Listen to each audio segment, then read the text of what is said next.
nimucana amatabaza umwijima ubaye icyago hazaba umwijima ukaze uhamatara agaruka. Nshuti bana b'Imana, reka nongere mbasuhuze kandi mbifuriza amahoro y'Imana. Muri aka kanya nejejwe nuko nanone Imana iduhaye amahirwe, nyamara aya mahirwe si benshi baba bayafite. Biranejeje rero kandi birashimishije kuba tugiye gutekereza ku ijambo ry'Imana. Imana ikaba yaduhaye umwanya, ikaba yawuteguye, ikaba igutwemereye. Izina ry'Imana nirihabwe icyubahiro. Rero wowe nkurikire, ndakwifuriza umugisha kandi ndakwifuriza amahoro y'Imana, kandi ndakwifuriza kuzaragwa n'ubugingo buhoraho. Muri aka kanya rero umutwe w'icyigisho wacu uravuga ngo imirire yacu ni iby'umwuka. Imirire yacu ni iby'umwuka. Bishobora kuba bitumvikana neza aho imirire yacu ni iby'umwuka aho bihurira. Ni hehe bibasha guhurira? Imirire yacu ni iby'umwuka bishobora kuba bifitanye isano se, hari aho bihurira kimwe kikabangamira ikindi? Ibyo nibyo tugiye kureba. Turakoresha igitabo cy'umwuka w'ubuhanuzi, ibyanditswe byera, turareba icyo ijambo ry'Imana ritubwira. Igihe imirire yacu n'iby'umwuka aho bihurira cyangwa se aho bishobora kugonganira, kuko tubona yuko umuntu utarigeze yirinda kandi uwo mucyo yarawuhawe, birashoboka yuko hari abatazabona uwo mucyo. Ariko niba uwo mucyo wo kwirinda warawuhawe ukakomeza kwibera ku murongo wa kera, kandi ababashije kugendera mu mucyo bahawe n'ijambo ry'Imana cyangwa se n'umwuka w'Imana,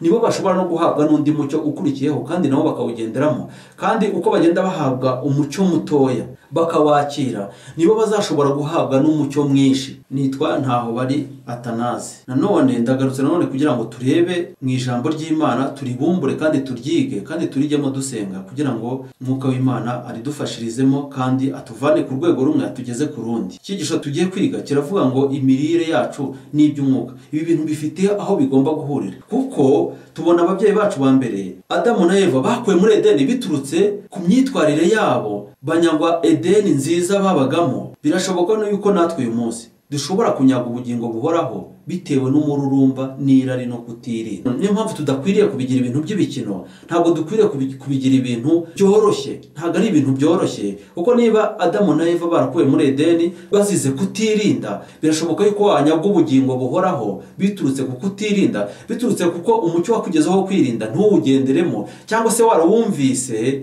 ntuwakire, cyangwa se niba warawakiriye ukaba utaranawugendeyemo. Mbere yuko tujya mbere, reka tubanze dusenge. Nanone turagushimiye Mwami Imana, uyu mwanya turanezerewe cyane bitewe nuko tugiye kuganira ku ijambo ryawe. Ariko ijambo ryawe ridusaba yuko tugomba guhindura, tukava ku murongo wa kera twari turiho tukajya ku murongo wemewe n'ijambo ry'Imana. Mwuka Muziranenge, turakuraritse ngo uze utwigishe kandi wumvikanishe ijambo ryawe neza, kandi icyo ushaka yuko twumva muri iri jambo ryawe tuba aricyo twumva. Uturinde kumvirana, ubude kubana nawe, tubyatse twizeye mu izina rya Yesu, amen. Icyigisho cyacu kiravuga ngo imirire yacu ni iby'umwuka. Kutirinda ni icyaha. Rero abantu benshi barabikinisha, bakumva yuko kwirinda ari ibintu biri aho ngaho, tamperasi ari ibintu biri aho ngaho gusa bidafite umumaro. Ariko nta muntu uzigera yinjira mu bwami bwo mu ijuru yarahawe umucyo wo kwirinda akaba atarawugendeyemo. Niyo mpamvu uyu munsi wa none dukwiriye kureba umurongo tumazeho igihe kinini, umurongo wacu wa kera twabaye igihe kinini, ingeso twimenyereze, tukaba twazivaho tugafata undi murongo wemewe n'ijambo ry'Imana. Turasoma mu gitabo cy'umwuka w'ubuhanuzi cyitwa ngo inama ku mirire n'ibyo kurya. Turareba kuri paji ya 31, dukomeje n'iya 32. Ni muri soft, ni mu gice cya kabiri. Imirire yacu ni iby'umwuka. Turareba mu cyambere cy'Abakorinto, cyambere cy'Abakorinto n'igice cya 10 umurongo wa 31.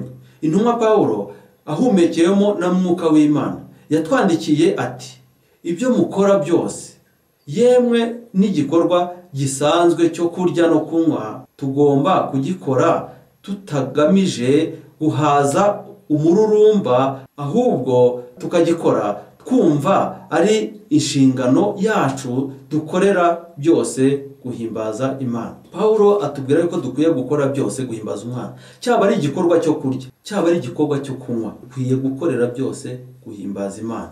Icyambere cy'Abakorinto igice cya 10 umurongo wa 31. Ntihakagire umuntu uvuga ko yubaha Imana ngo yirengagize kandi akerense imibereho myiza y'umubiri. Ntabwo wakumvira Imana ukeresha imibereho myiza y'umubiri, ngo maze yibwire ko kutirinda atari icyaha, ngo kandi ko bitabasha kugira ingaruka mu by'umwuka. Hariho isano y'ubumwe hagati y'umubiri n'intekerezo zacu. Hari isano hagati y'umubiri n'intekerezo zacu. Isano y'umubiri n'intekerezo zacu, hari isano rihari. Ababyeyi bacu ba mbere bagize ibyifuzo byo kutirinda, bituma babura iwabo heza mu busitani bwa Edeni. Ababyeyi bacu bagize ikibazo cyo kutirinda, bituma babura iwabo heza mu busitani bwa Edeni. Ese uyu munsi kutirinda kandi uwo mucyo twarawuhawe, ntabwo bizatubuza ubugingo buhoraho? Ntabwo bizatuma tubura ubugingo buhoraho bitewe no kutirinda kandi uwo mucyo twarawuhawe? Kwirinda muri byose bidufitiye ubusobanuro burenze ibyo kongera gukomorerwa tugasubizwa muri Edeni twabuze. Kwirinda bifite ubusobanuro burenze Edeni. Impamvu bifite ubusobanuro burenze Edeni ni uko kwirinda muri iyi minsi bidutegurira kuzabona ubugingo buhoraho. Niyo mpamvu bifite ubusobanuro burenze Edeni. Edeni yanyazwe Adamu na Eva. Kugomera amategeko agenga imibiri yacu ni ukugomera amategeko y'Imana. Yesu Kristo ni umuremyi wacu, niwe nkomoko yo kubaho kwacu, niwe waremye imiterere y'umubiri w'umuntu. Yesu Kristo niwe waremye imiterere y'umubiri w'umuntu. Ababyeyi bacu ba mbere bagize ibyifuzo byo kutirinda. Uyu munsi abantu benshi bafite ibyifuzo byo kutirinda. Nkuko Pawulo yabitubwiye, yamaraga kubwiriza abantu ababwiye ibyo kurinda imibiri yabo, yarangiza kubibabwira nawe akishyiraho amategeko y'agahato, akagira ibyo areka nawe, akagira ibyo yirinda nawe, ariko akabikora ku gahato kuko umubiri wabaga umutegeka kubikora. Dukwiye kwihata mu kureka ibi na biriya ijambo ry'Imana itemera tukakireka. Ababyeyi bacu ba mbere bagize ibyifuzo byo kutirinda, bituma babura iwabo heza mu busitani bwa Edeni. Birashoboka ko uyu munsi kutirinda kwacu kandi uwo mucyo twarawuhawe, cyangwa se twarawuhawe ntitwawugenderamo, bishobora kuzatubuza ubugingo buhoraho nk'uko Adamu na Eva bakuye muri Edeni bakanyagwa Edeni bari barahawe. Natwe kutirinda kwacu, kugira umururumba n'irari, bishobora kuzatubuza ubugingo buhoraho. Kwirinda muri byose bidufitiye ubusobanuro birenze ibyo kongera gukomorerwa tugasubizwa muri Edeni twabuze. Kwirinda bifite ubusobanuro burenze Edeni. Impamvu bufite ubusobanuro burenze Edeni ni uko uyu munsi kwirinda bidutegurira kuzabona ubugingo buhoraho. Nshuti mwene data, uyu munsi wa none ndakwifuriza kongera kureka inzira ya kera, ingeso mbi twimenyereje igihe kinini, tukazivaho, uwo murongo tukawuvaho, tukajya ku murongo wemerwa n'ijambo ry'Imana. Nicyo nkwifuriza uyu munsi wa none, nanjye mbyifuriza ngo tureke ingeso zatubase igihe kinini, tuzivemo, tuve kuri uwo murongo wa kera, ahubwo tujye ku murongo w'ijambo ry'Imana. Ibyo nibyo nkwifuriza, nanjye mwifuriza mu izina rya Yesu, amen. Dushime Imana.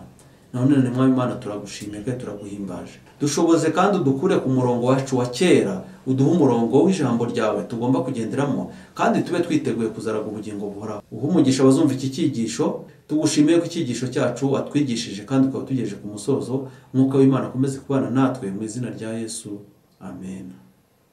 Nibucana matabaza uwishi